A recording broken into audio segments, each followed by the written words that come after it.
Hi, thanks for joining us today. Today I'm at the downtown Boise restaurant, the Lively and the Bar Gibbons, and we're going to chat with Chef Edward.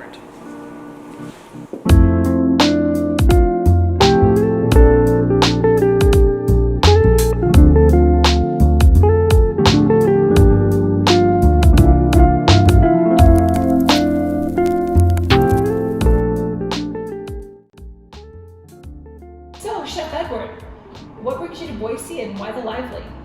So it's kind of sort of a homecoming in a way. I was in the Pacific Northwest before, sort of traveled around, was sitting at home in Hawaii, enjoying myself on the beach, and I got a phone call about a project that was happening, and after doing some investigating and meeting with the owners of the building and seeing what was available in the area, the bounty that's literally in my own backyard. I mean, as a chef, it was kind of hard for me to resist the opportunity. All of the tools of the trade that you take for granted in the big cities and you have imported from everywhere seem to just naturally grow here. So it wasn't really an intentional thing, it was more serendipity, and it all just kind of fused together into this project. So That sounds great. I mean, I'm glad to see you here, and I think you're right. There are plenty of local vendors and plenty of produce and proteins to choose from, and that's great. And you even have white truffles. White truffles. They're not for sale yet, but I that was kind of the selling point, is that every time I turned my head, looked around a corner, caviar that's being shipped off to Daniel Blue in New York City is coming from Hagerman, from Leo over at Fish Breeders of Idaho. He doesn't sell to anyone in the city. Well, now he does, but and then white truffles being grown in an apple orchard right over in Eagle. Again, not for sale, Right. But the fact that they're here, the fact that people have that passion and that expertise and that desire to produce these beautiful things for us to work with is inspiring, to say the least. What inspires you in your menu? Where does that come from? I'm glad you didn't rephrase that as what kind of food do you cook, because that's probably the most impossible question to answer. But I think how I've tried to get people to understand what we're doing here is that it's food that tells stories. Right. And I think that's an important thing. We all bring our own history and experience to the table. No one more so than a chef, I guess.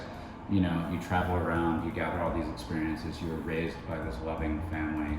In my case, this sort of Irish-Sicilian blend back east in Boston where I grew up. So you have all of these influences that kind of, you don't really see it at the time, but they're all kind of like accumulating and producing this unique perspective on the world. And for me, that's the lens through which I can kind of tell a story on the plate. So, there's the locale, there's Boise, Idaho. So I'm telling that local story, the story of the artisans and the producers of the valley, the meat vendors, the vegetable growers, the truffle guy, like I mentioned.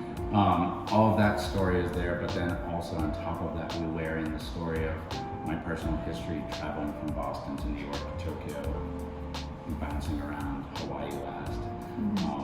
All of that sort of like accumulates in my toolkit, if you will. Right.